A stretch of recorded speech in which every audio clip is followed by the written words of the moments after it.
Christianity in Africa began in Egypt in the middle of the 1st century. By the end of the 2nd century it had reached the region around Carthage.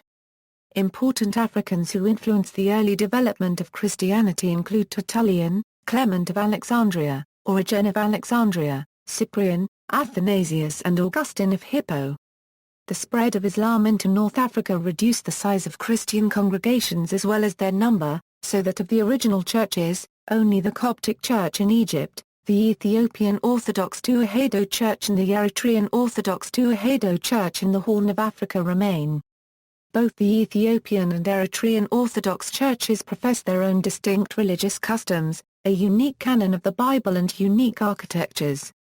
Neither of these communities of Christians in the Horn of Africa are the product of European missionary work, but were founded prior to missionary work by any European countries. Christianity is embraced by the majority of the population in most southern African, Southeast African, and Central African states and others in some parts of Northeast and West Africa. The Coptic Christians make up a significant minority in Egypt. The World Book Encyclopedia has estimated that in 2002 Christians formed 40% of the continent's population, with Muslims forming 45%. In a relatively short time, Africa has gone from having a majority of followers of indigenous, traditional religions, to being predominantly a continent of Christians and Muslims. Since 2013, traditional African religions are declared as the majority religion only in Togo. In South Sudan, no official statistics currently exist, and some scholarly studies state that traditional African religions are more popular than Christianity. However, the December 18, 2012, Pew Forum research estimates that in 2010, 6.010 million Christians, 3.270 million traditional African religion followers, 610,000 Muslims and 50,000 unaffiliated peoples lived in South Sudan. This would mean that in 2010, according to Pew Forum, about 60.46% of the population of South Sudan's 9,940,000 population were Christian while 32.9% were followers of traditional African religions. Importantly, today within most self-declared Christian communities in Africa, there is significant and sustained syncretism with African traditional religious beliefs and practices. History: Mark the Evangelist became the first bishop of the Orthodox Church of Alexandria in about the year 43. At first the church in Alexandria was mainly Greek-speaking. By the end of the 2nd century the scriptures and liturgy had been translated into 3 local languages. Christianity in Sudan also spread in the early 1st century, and the Nubian churches there were linked to those of Egypt. Christianity also grew in northwestern Africa.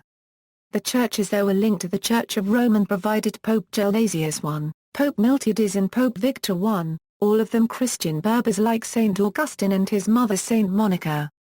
At the beginning of the 3rd century the church in Alexandria expanded rapidly, with 5 new suffragan bishoprics. At this time, the Bishop of Alexandria began to be called Pope, as the senior bishop in Egypt. In the middle of the 3rd century the church in Egypt suffered severely in the persecution under the Emperor Decius.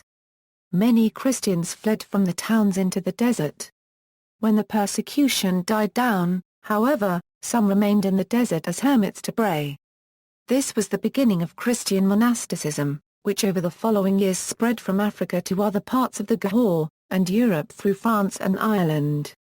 The early 4th century in Egypt began with renewed persecution under the Emperor Diocletian.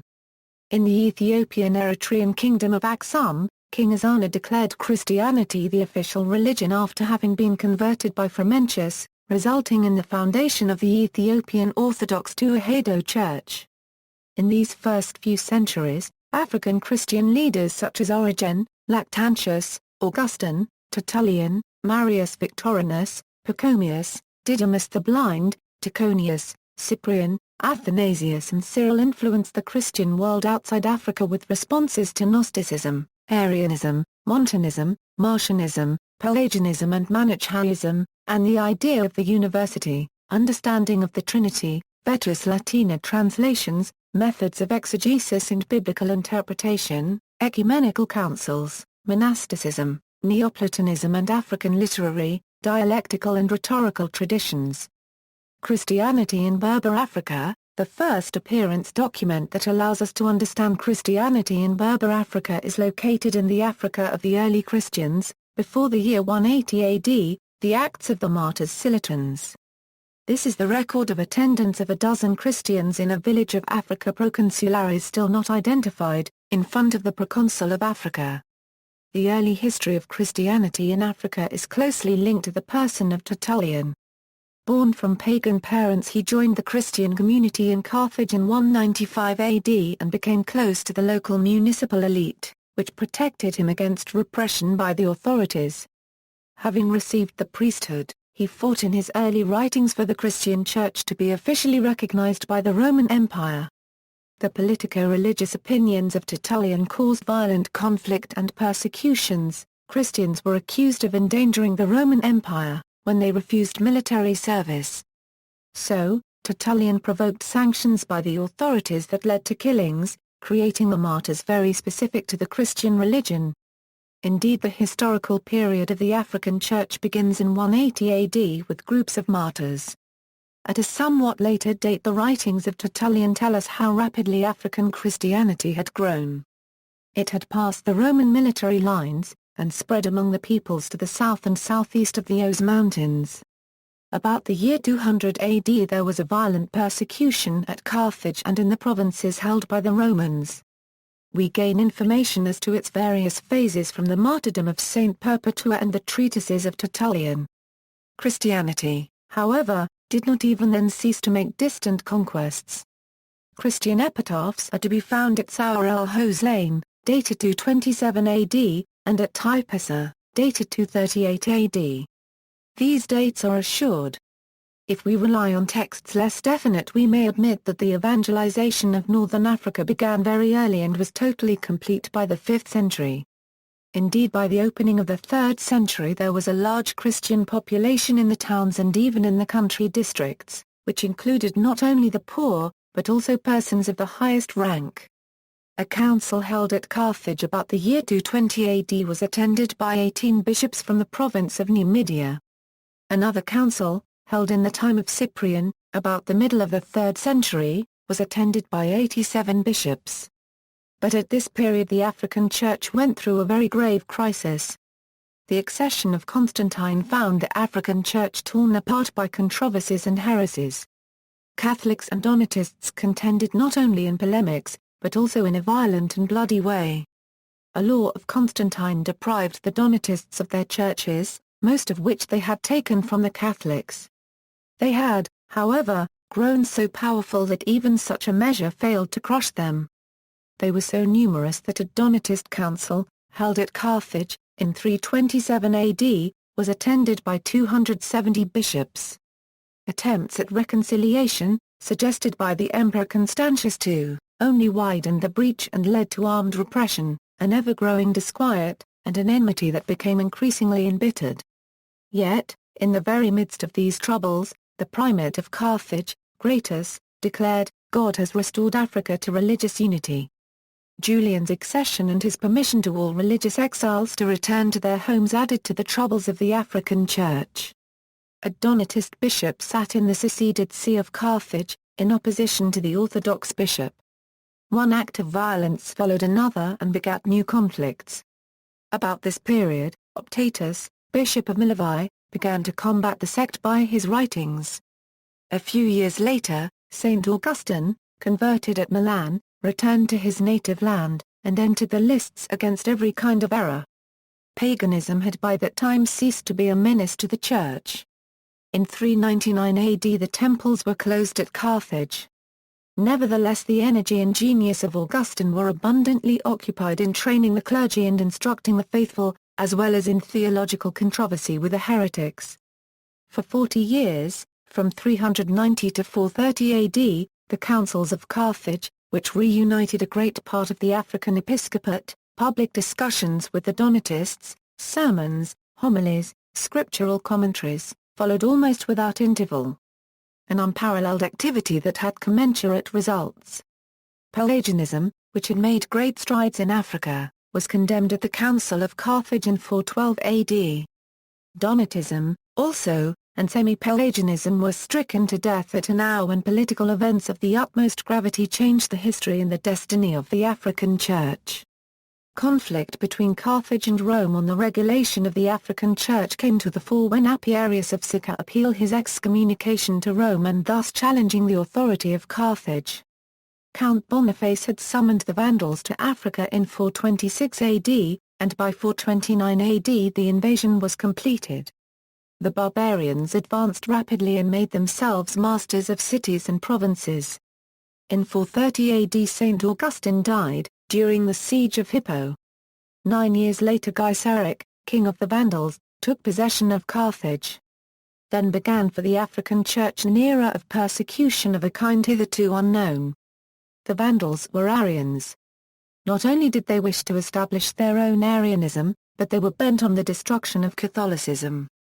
Churches the invasion had left standing were either transferred to the Arians or withdrawn from the Catholics and closed to public worship.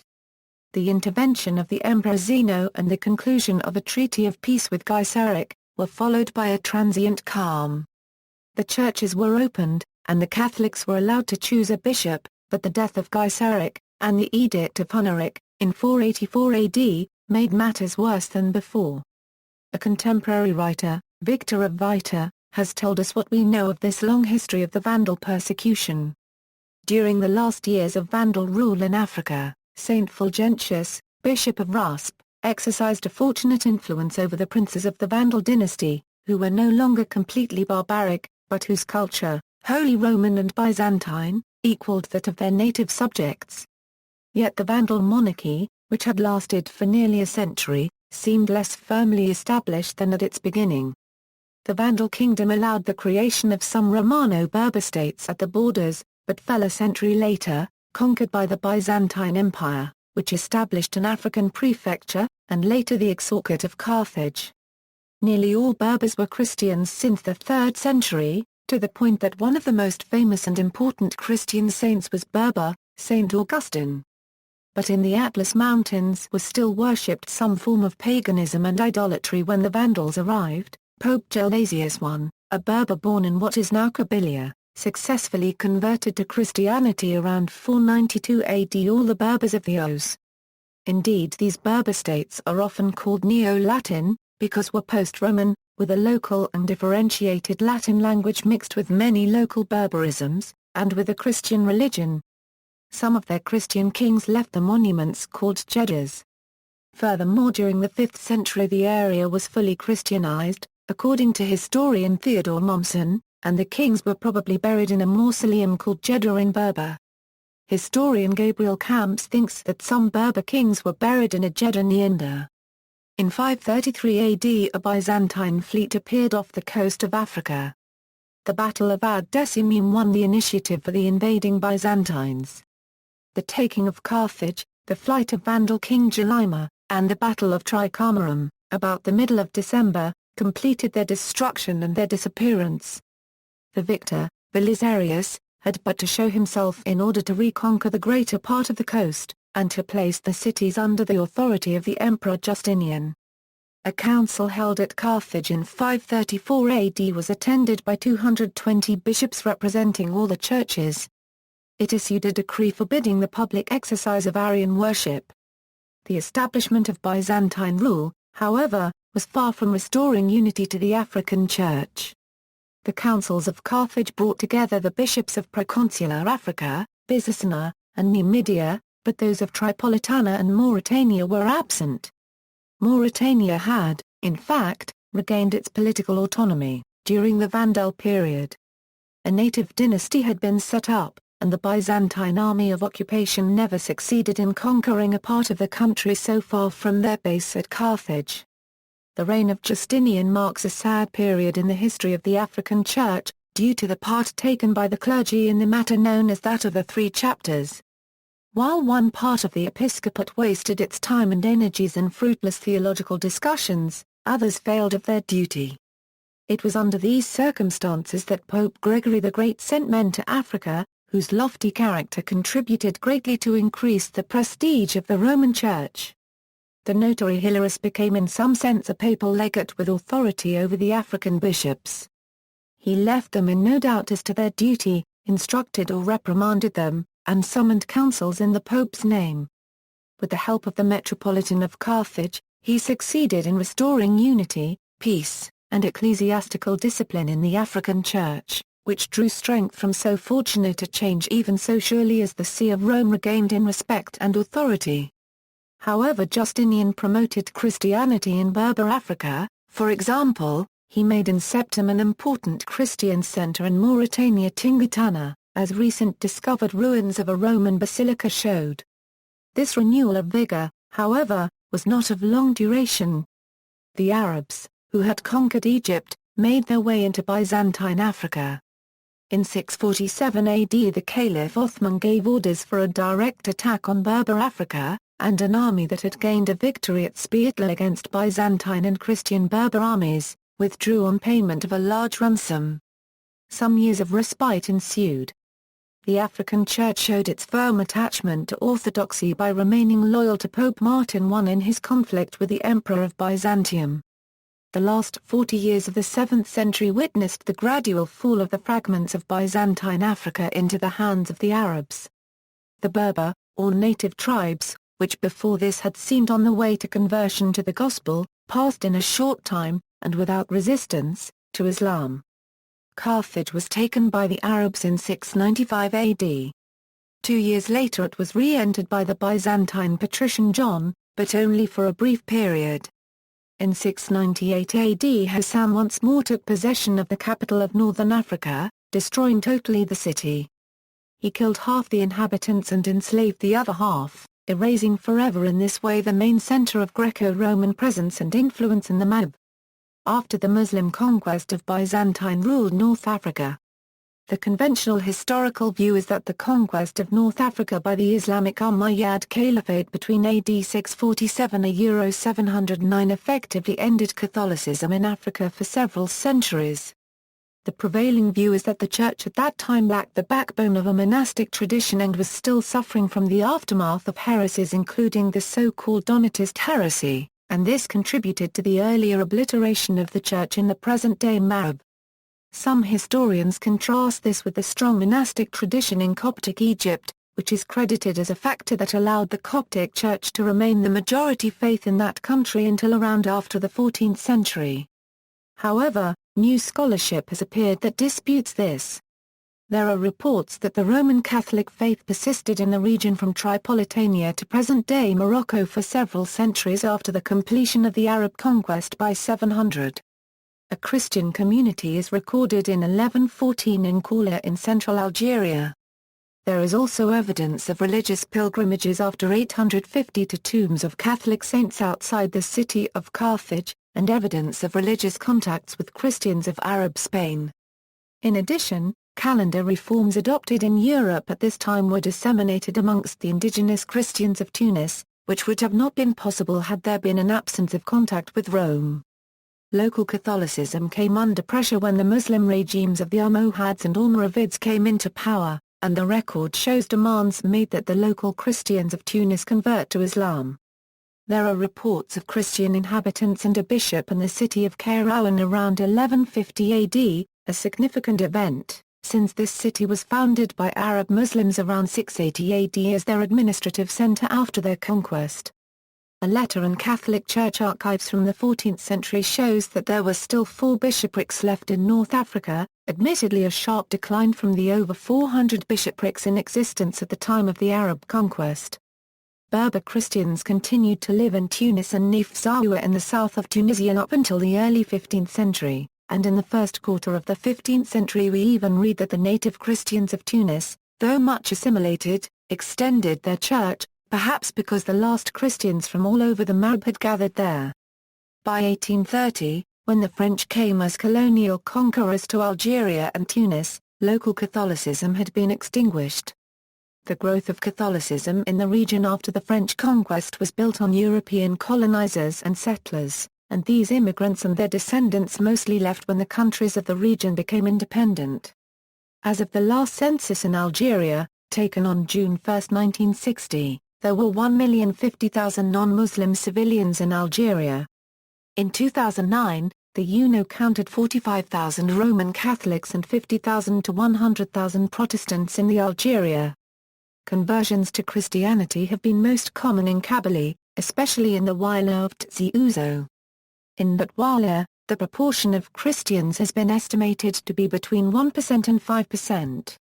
In Morocco, the expatriate Christian community consists of 5,000 practicing members, although estimates of Christians residing in the country at any particular time range up to 25,000. Most Christians reside in the Casablanca, Tangier and Rabat urban areas.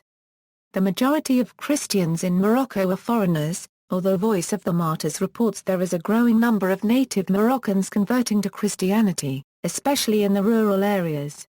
Many of the converts are baptized secretly in Morocco unregistered trademark S churches. The Christian community in Tunisia, composed of indigenous residents, Tunisians of Italian and French descent, and a large group of native-born citizens of Berber and Arab descent, numbers 25,000 and is dispersed throughout the country. Current status: Christianity is now one of the two most widely practiced religions in Africa. There has been tremendous growth in the number of Christians in Africa, coupled by a relative decline in adherence to traditional African religions. Only 9 million Christians were in Africa in 1900, but by the year 2000, there were an estimated 380 million Christians. According to a 2006 Pew Forum on Religion and Public Life study, 147 million African Christians were renewalists. According to David Barrett, most of the 552,000 congregations in 11,500 denominations throughout Africa in 1995 are completely unknown in the West. Much of the recent Christian growth in Africa is now due to African evangelism rather than European missionaries. Christianity in Africa shows tremendous variety, from the ancient forms of Oriental Orthodox Christianity in Egypt, Ethiopia, and Eritrea to the newest African Christian denominations of Nigeria, a country that has experienced large conversion to Christianity in recent times. Several syncretistic and messianic sections have formed throughout much of the continent, including the Nazareth Baptist Church in South Africa and the Olodara churches in Nigeria. There are also fairly widespread populations of Seventh-day Adventists and Jehovah's Witnesses. Some experts predict the shift of Christianity's center from the European industrialized nations to Africa and Asia in modern times. Yale University historian Laminsone stated that African Christianity was not just an exotic, curious phenomenon in an obscure part of the world, but that African Christianity might be the shape of things to come. The statistics from the World Christian Encyclopedia illustrate the emerging trend of dramatic Christian growth on the continent and supposes that in 2025 there will be 633 million Christians in Africa. See also, African Jews, Afrikaner Calvinism, Christian mysticism in ancient Africa, Christianity by country, Hinduism in Africa, Islam in Africa, Roman Catholicism in Africa, Christian Berbers, traditional African religion. References. External links: BBC, The Story of Africa and Christianity, African Christianity FAQ, Modern Evangelical African Theologians, a primer.